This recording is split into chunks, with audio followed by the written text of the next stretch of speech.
Welcome everyone. I appreciate everybody being here today. This is going to be a super important topic, and I know is a pain for a lot of people. I first want to thank our presenting sponsor today for all these sessions, which is Hopsteiner. Thank you, Hopsteiner. And the session sponsors, which is Stonebuilt Insurance, BSG Craft Brewing, and DK Advanced Technology. So thank you for that. I'm very excited actually to have Larry Gilroy with Gilroy, Kernan and Gilroy to talk about this, and Dave Wallace as well. Gilroy, Kernan and Gilroy is actually an official sponsoring partner of the New York State Brewers Association and has been for a couple of years now. So they've really been great supporters of ours and actually handle our NYS BA-D&O insurance and among many other things. And we're happy to work with the team. So Larry, before you begin, talk a little bit about how long you've been doing this and working with breweries. So it's funny, Paul, you asked that. I was thinking today and I decided I didn't want to show the picture. I just recently saw a black and white picture of me when I was about 19 years old driving the Utica Club trolley. Because I used to be a bartender and a tour guide back when I was in college. So I've been working at this for quite some time. I've tried to do a lot of tasting, probably even before I was 18, I was working on tasting back then. But we have been working with brewers, really starting with a great relationship and friendship we have with the folks, the Matt family at Saranac. So pretty much most of my career in the industry, we've been in and around breweries. That's great. And so the topic today is understanding workers' compensation, which like I said earlier, is a real pain point for a lot of breweries. It's hard to understand and it's expensive. And there's a lot of rules. And we always tell breweries, especially new breweries, it's an insurance company is not an insurance company. It's not an insurance company. They didn't know. So this is an area where you all have really excelled. We've got a special program through you all. But I go ahead and I'm going to hand it off to you. Why don't you take it from here, Larry? Great. Thanks a lot, Paul. And thanks everybody for being with us today. Nothing like sticking the insurance segment right before happy hour at the end of the day. So thanks, Paul. Apparently that sponsorship check got in a little late or something. But as we go forward, I think, as Paul said, yes, this is important. Yet there's some myths around insurance that I hope we can open some eyes around today, because there's a lot of dollars on the table that people don't, I think, always perceive as being there. So as we started out, a lot of this conference is around beer, and that's not what we're going to talk about today. Yet what we are going to talk about is dollars. And there are dollars out there that we think can help you get back to the beer question, help you reinvest in your operation, help you return investment to your investors. I learned this lesson. Gentleman actually just recently passed away that was a school administrator. And his point to me was, he said, Larry, every dollar that we don't spend on a claim, I can reinvest in the students. So I'm going to do the right thing to make sure we don't have any claims, because I want to spend money on students. And our goal today is to free up money for you guys to spend on making great beers. So got a couple of things up here I'll let you take a look at. And unfortunately, this is not limited to the brewing industry, yet it is particularly true in a lot of states, and New York is one of them. The system does not work for employers. It's frustrating.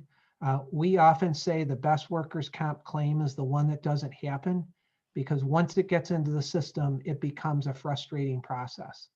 So nobody, I don't think, is going to argue with me. If you can chat it up there and tell me why any of those things are wrong. But unfortunately, we hear, yeah, that's kind of the way I feel about workers' comp. So let me share something with you that hit home for me when I was working on a merger. And it was two very similar companies. And when I say similar, they were both in the same industry. In this particular case, I've seen it happen with breweries. In this particular case, it was another type of a manufacturer. But same industry, same geography, literally the same zip code. And the sales were very similar. So what did we learn when we took a look at them? The only difference was one of those entities was profitable, and one of them had a history of deficits. As a matter of fact, the one that had the deficits for a number of years had been really killing it. and there was a market shift that caught them, and they didn't really react to that market shift. So as revenue crashed, so did their margins, and they were in trouble. So what did we learn? Well, look at these two numbers, and I think they'll surprise you. When we got in and helped out with the due diligence, the acquirer's workers' comp cost, again, almost identical businesses, were 40% less than the targets. And that's 40% right to the bottom line, which is a theme we'll come up with. That's a lot different than top line dollars. You've got to sell a lot of beer to drive 40% of your workers' comp cost to the bottom line. We're not going to talk about it today, but the health insurance costs were almost double as well. So when we got in there and did that due diligence, we knew there were dollars to help pay for this acquisition coming heavily right out of the insurance side. So what's the bottom line? We talk about workers' comp, and we'll talk more about what an average player is. We're using an example that's 200,000 of standard premium. And for some of you, that might be a bigger number than you're paying. If it is, just drop a zero off the end. We could talk about 20,000 as easily as 200. Here's what I'm going to suggest the spectrum of cost is. Best in class, instead of paying 200,000, could pay 82,000. Worst in class, and actually worst could go higher, paying 475,000. So whether you're somebody that's paying 200, like some bigger and mid-sized breweries, or if you're paying 20, you can use the same math. We could go 8,000 to 20 to 47,000.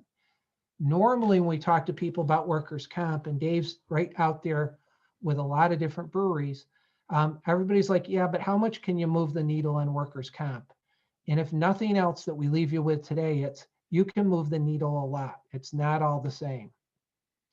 So coming at these two companies, if we look at the target, they were in a position where there was no margin and there was a forced sale. We looked at the acquirer, they had a strong balance sheet. They were in a really strong position. And because I knew the acquirer pretty well, I knew insurance wasn't the only area where they were strong in financial management. For that matter, they probably paid less for paper clips as you looked at it. But that was the difference between these two companies. So what we want you to do today is we want to help you see how you can drive workers' comp costs down and let you reinvest those same dollars in your breweries. And as you reinvest those, that's going to help you become a better and better business, because there's no reason that an insurance company needs that money. They don't need donations. They've got plenty. We want to get the money back into the breweries so you can reinvest and make better and better beers and grow your market share. We're going to take a look at this sort of in a top 10 play look, and we'll take 3 bites at the apple. If my graphic skills were any better, we'd probably have 3 sips at the glass of beer or something. But if we take those 3 bites at the apple, I'm going to come in 3 different ways. One is some pretty basic stuff that doesn't sound sexy, but there's a lot of money. The second one is the math, and it's not that complicated, yet it's very powerful. And the third one are intangibles. And then we'll roll all 3 of those up. And if you guys have any questions at the end, we'll leave you with a checklist, and we'd be glad to run through it with you. So when you think about workers' comp, some of the folks on this seminar may or may not be that familiar with the formula. Workers' comp is actually the easiest type of insurance to calculate the premium. It's easier than your homeowners. It's easier than your auto insurance. What every insurance company does is they take your payroll and they multiply it by a classification rate. So for us in New York State, we're brewers, that's a certain classification. If we have salespeople, that's a classification. If we've got people working a tap room, that's a classification. So there's a rate by what the worker does. And then the insurance companies have some room in their pricing that factors into that. So payroll times the rate times a factor that's calculated using your own actual experience versus what actuaries would expect for the industry. And so if you go back to my acquirer, their experience was way better than the average. The targets was kind of poor. And that's how we get the premium. So this basic formula we'll come back to. We're going to talk about where you can influence this as we go forward. So first bite, we're going to the basics, is payroll. When you think about payroll, it's pretty basic, right? I report my payroll to the insurance company, and that's going to be a premium that I'm going to pay. It's not that simple. What's going on is There's a lot of things in that payroll audit that make a big difference on how much you're going to end up paying. And we'll give you a couple examples of what some of those things might be. So for example, if you have an executive officer, their salary is capped at a certain amount. So the vice president of sales doesn't have to report their full payroll. It's capped at a certain amount. Well, that might mean you have a salesperson that if you turn them into a vice president of sales, you'd have to report less payroll, which would mean you'd pay a smaller premium. Another thing we talk about all the time that we catch is overtime. So within the payroll, you have to turn in all your payroll. But if you've got people working overtime, let's say they work 50 hours a week, that extra 10 hours has to be reported, but it goes in as straight time, not time and a half. Well, if you turn in your payroll and you're turning in actual payroll, you're over-reporting all that overtime. There's a number of other things that come into this, but there are a lot of areas when you do the audit that can just mean you're giving money away you shouldn't. The next really basic thing is classifications, and we've got an illustration to show you how this would work. So within breweries, and we talked a little bit about this at the beginning, if you are a brewer, you're in classification 2121 in New York State. There's no argument, that's where it goes. If you have people in a tap room, it's 9074, and so on for outside sales, executive officers, and clerical. You can see that the rate per 100 here is much lower as we go down this. Well, how could we influence this? Well, let's say we have a bunch of employees and they all work in the brewery and they all work in the tap room. Well, under the workers' comp rules, all those people are going to go to this highest brewery class. Well, what if we found out that one of those people spends 80% of their time in the tap room and 20% in the brewery? Well, if we could switch that around so they were, except for incidental, in the tap room, we could pull them out of this class and down into this class. And when you multiply the dollars, getting these classifications right, you know, we're never going to have a brewery where everybody's in outside sales. But if our salesman also doubles as a brewer and we can't separate that, we're going to pay a lot more for the workers' comp. So getting the classification right, again, not very sexy, but big dollar swings. We'll move out of that into some of the math, and apologize because in insurance, we're really good at jargon, and I'll try to de-jargon what we're talking about. Sometimes you hear about something called an EMR, your experience modifier. Sometimes it's called the XMOD. This is where your own loss experience kicks in. It's adjusted annually, not by the insurance carrier, not by me, not by you, but by the state comp board. And it's based on your previous loss experience and payroll. Well, what do they look at? And Paul, you talked about earlier that you tell new brewers to really be careful about workers' comp. It's critical right out of the gate because your loss experience stays with you over a 4-year period. So for example, if you just renewed your insurance on January 1, excuse me, or let's say November of 20 going into November of 21, the experience period would exclude your most recent 12 months. That's because in workers' comp, claims tend to grow over time and that experience is too fresh. And it would pick up the 3 prior years. So in 2020, you're being evaluated for what you looked like in 16, 17, and 18. And if you just start up a new brewery and you have a bunch of claims because you didn't have time to get around to safety, that's going to be a hangover that hits you up 4 or 5 years later. So the period we're looking at is the 3 years prior. The way it's calculated, a little bit oversimplified, is we take your actual losses over that 3-year period and we use them in a formula. So the numerator are your losses, the denominator are what was expected actuarially for somebody with your payroll and your same class codes. And that's what your mod turns out to be. Now, this is really important in the math because if your average, you come out at 1.0, those losses on top we talked about equal the expected losses. But if your losses are a little higher and they're greater than 1, you start to fall into, from a brand standpoint, a not so attractive risk. So somebody that's going to price your risk at an insurance company is going to think you're in the not so good category. And if it gets up to be 20% higher, New York's going to put you in the bad boy stool, and they're going to make you go through an actual plan of corrective action. And you're going to have to hire somebody like us to come in and look at what you're doing, tell you what you have to fix. You're going to have to fix it, or you're going to get a surcharge. And this number can go much higher than 1.2. The highest I've seen is over 2. So that person's paying double what the average is. The good news is you can also be less than 1. So if your losses are non-existent or fairly low, depending on your size, this number can go down to 0.9, 0.8, 0.7. If you're a really big brewery, even into the 0.6 range. So the experience MAD has a dramatic and direct impact on what you're doing. Well, what can we do about it? Well, we need to audit that calculation because there's an extremely high error rate in the calculation itself.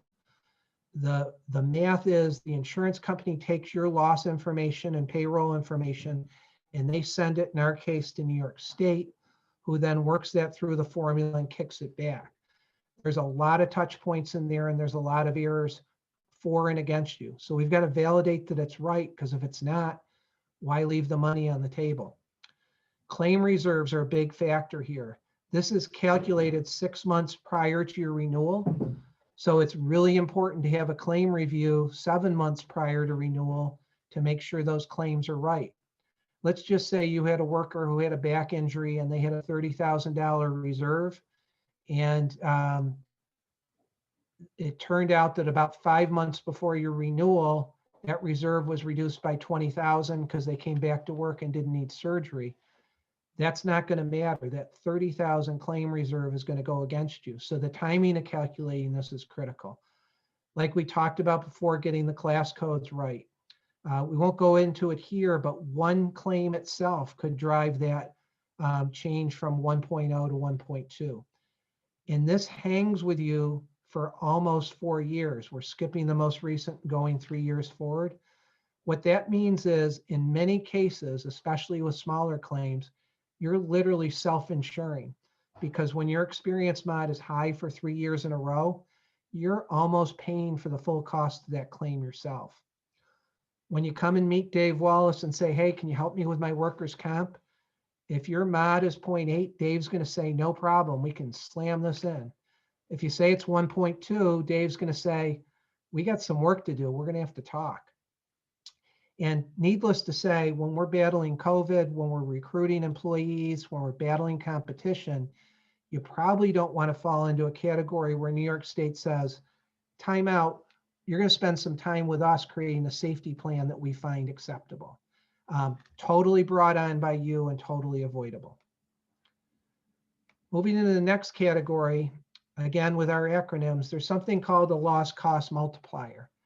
An easy way to think about this is insurance companies have the ability to discount or surcharge your cost, and the range in New York State is dramatic.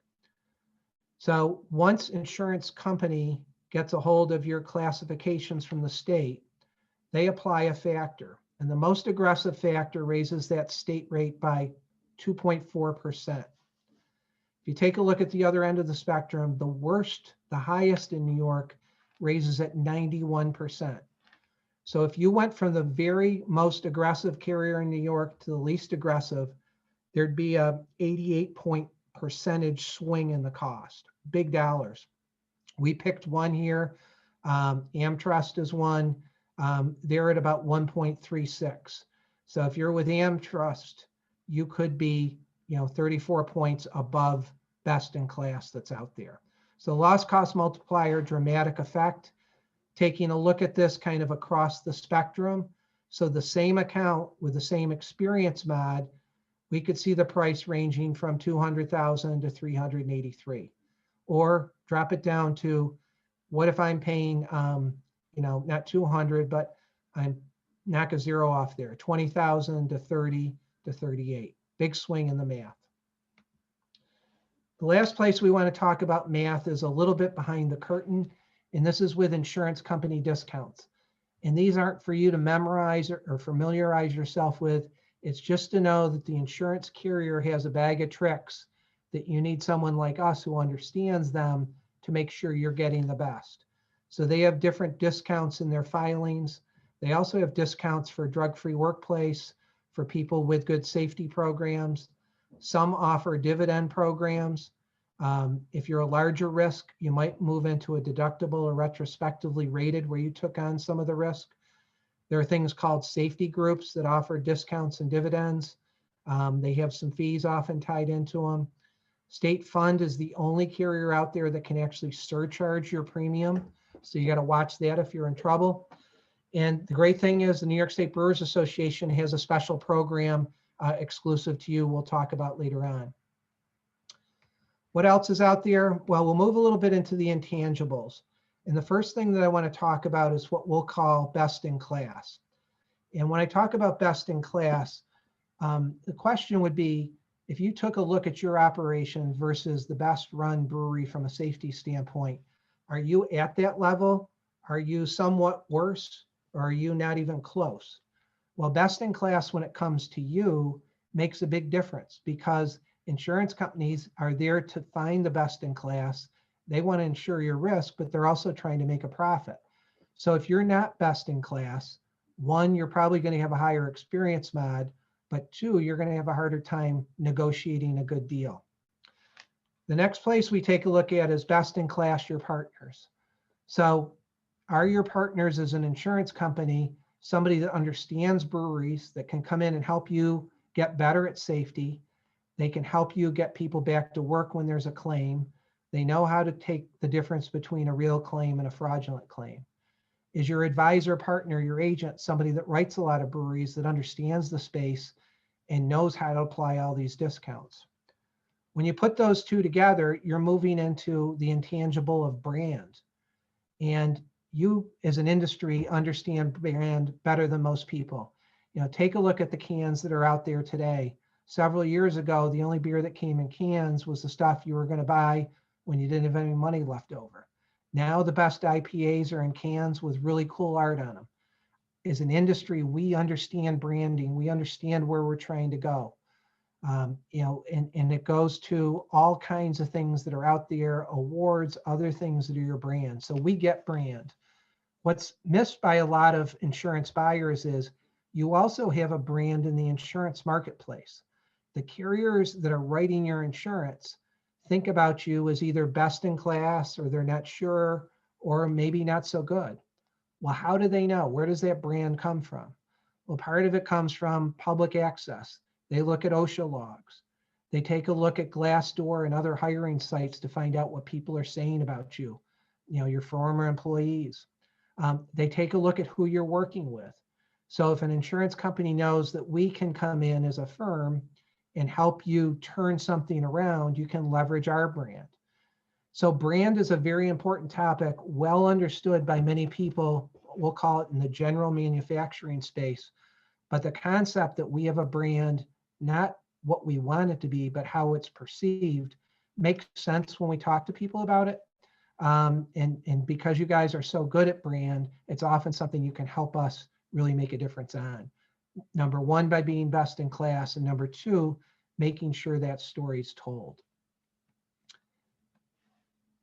As we go to direct and indirect cost of all these 8 items up above, when you think about a lost claim, you think, oh no, my insurance is going to cost more.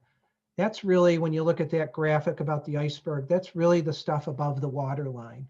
What's below the waterline when we think about workers' compensation is there are a lot of other factors out there. So when somebody gets hurt, they have lost time.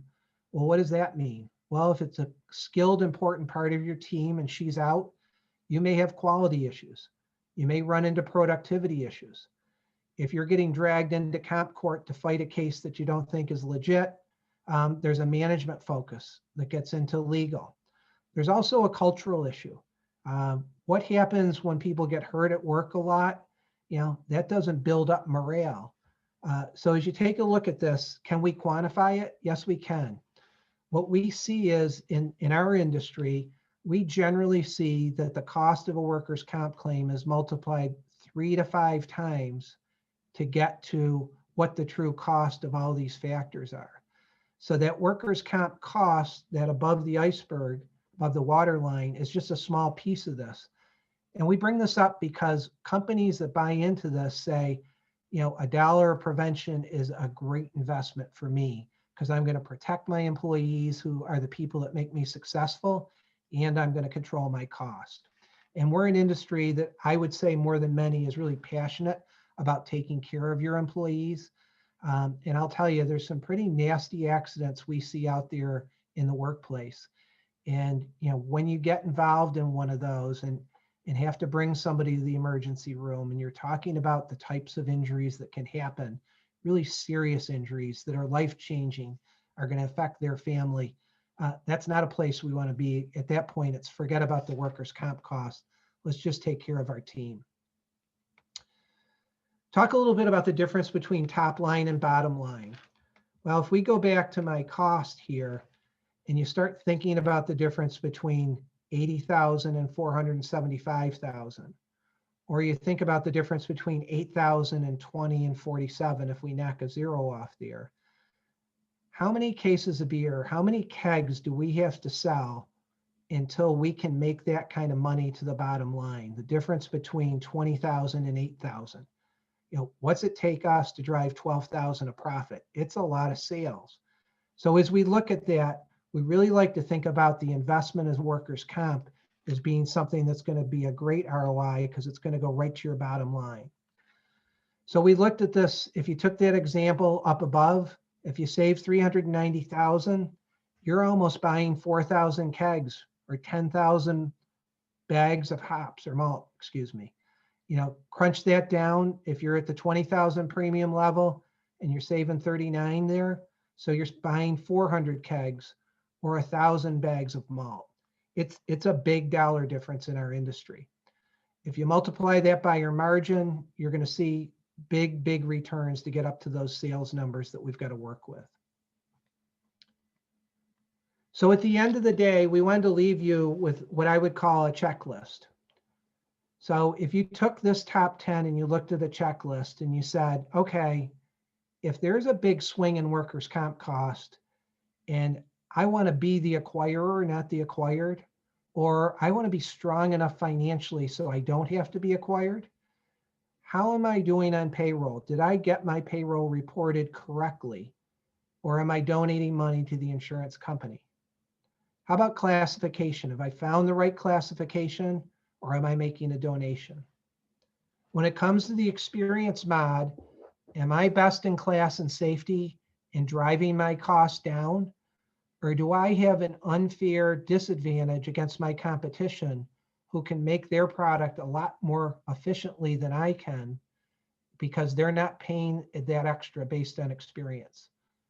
And if I've got a great experience mod and I'm best in class and I'm working with the right team, can I work on that insurance company to get the best loss cost multiplier? Do I even know what mine is today? And am I getting any of those other discounts that Larry's talking about? So the brand part of this really ties very closely to what we're doing. So we look at that as the top 10. We also want to leave you with something that's a real bonus. There's a lot that you get out of being a member of the Brewers Association. We probably learned that more in 2020 than we ever did with all that was going on with COVID and all the information and support that flowed through.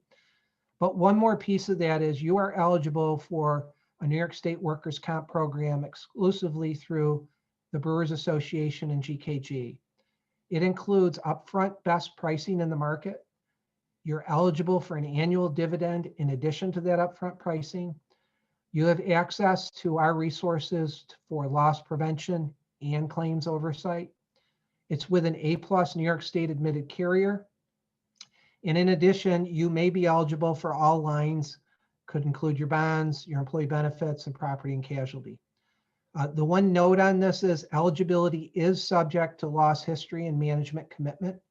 If you've got those two, you're probably a great fit. If you don't, it's probably an opportunity to talk about how could we get you there quickly so you could get into the program itself. So with that, Dave and I want to say thank you. We very much value this relationship with you. And if there are questions, we're glad to take them. I'll go back to that checklist to see if anybody has any questions. Paul, I'll turn it back to you. Sure. If anybody has any questions, go ahead and just unmute yourself. In terms of like the product that we have, the discounts we have with the association through that member opportunity, how much have you guys been able to save some breweries, just as an example? You know, I'll let Dave take that one. And Dave, as you come in, you know, there's sort of two-part answer to that, Paul, too, because some of the folks that benefit the most from this are smaller breweries, because what this program is doing is allowing those smaller breweries to get the pricing that the market would come closer to on the bigger breweries. So Dave, you want to talk about that?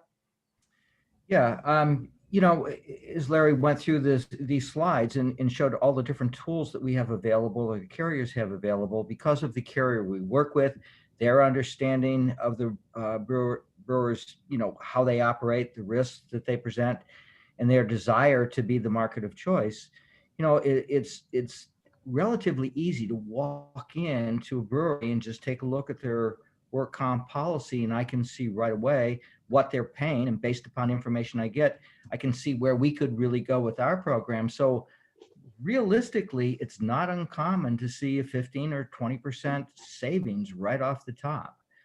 And there have been breweries we've worked with, when you net out the upfront savings and the dividend, have saved over 40%. So that's a pretty significant number. So all of that Larry was running through with these slides is very real.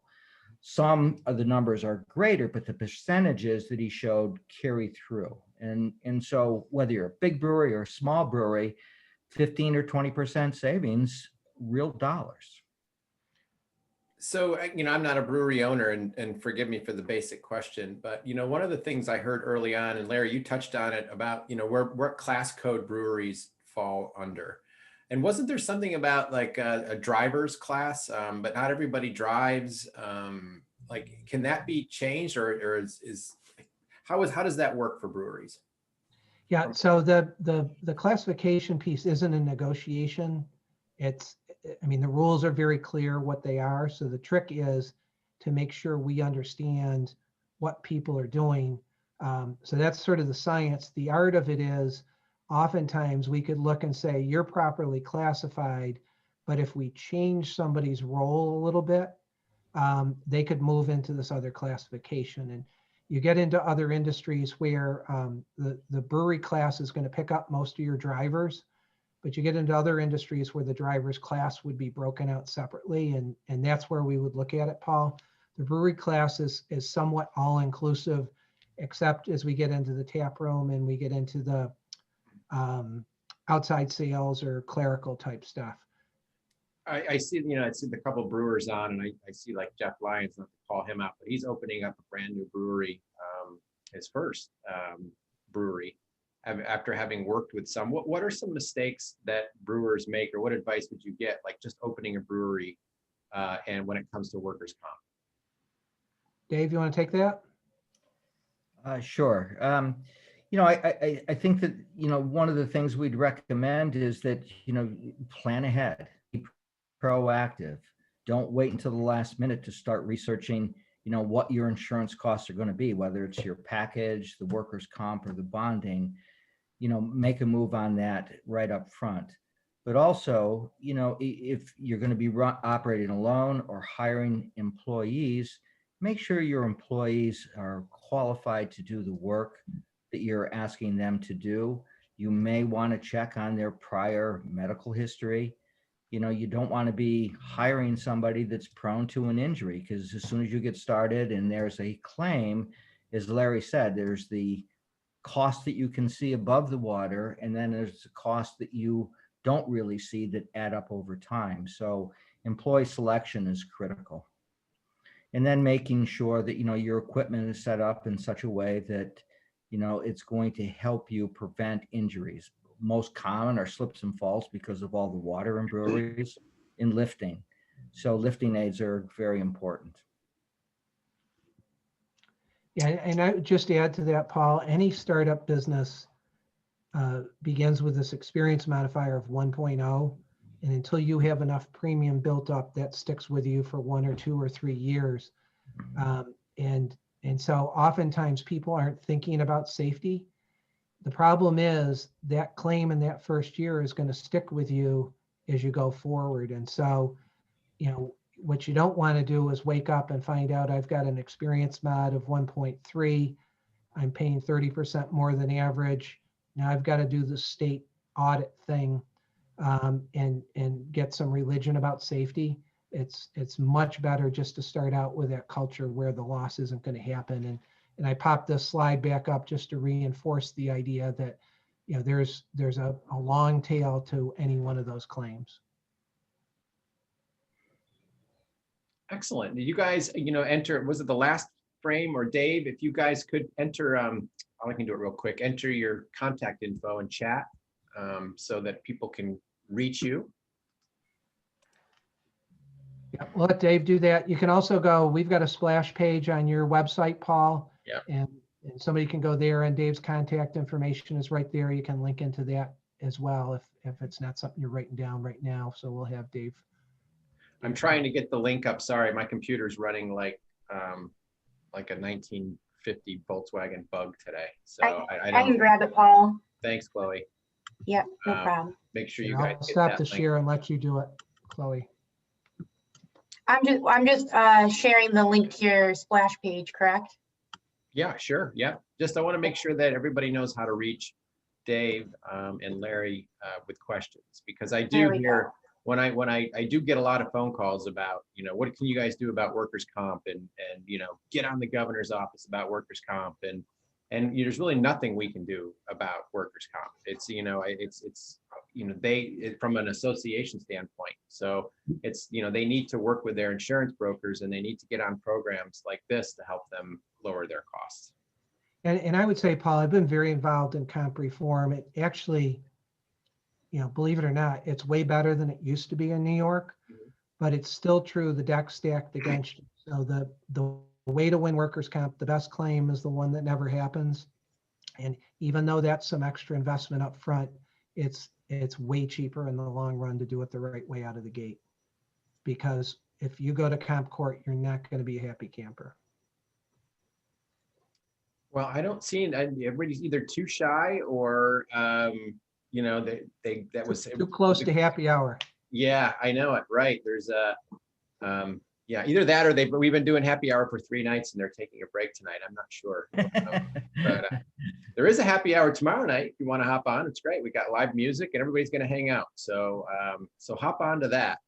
Maybe we're gearing up for that. But if there are no questions, Larry and Dave, thank you so much. And Larry and GKG, thanks again for your official sponsoring partnership and just your partnership with the New York State Brewers Association continually year after year. It's a great partnership and we value you and we appreciate it. Great. Well, thanks for the opportunity, Thanks, Paul. and thanks for putting this Chloe. on this week. I know it's a lot of work, but it's a big benefit to a lot of our clients, and we appreciate it. This is important Yeah. information. So thanks for doing this. We appreciate it. And Great. thank you. This will also be available on YouTube afterwards. And a lot of people have been going and viewing the sessions after the fact. So this info will be seen in the future. Great. Very Thanks. good.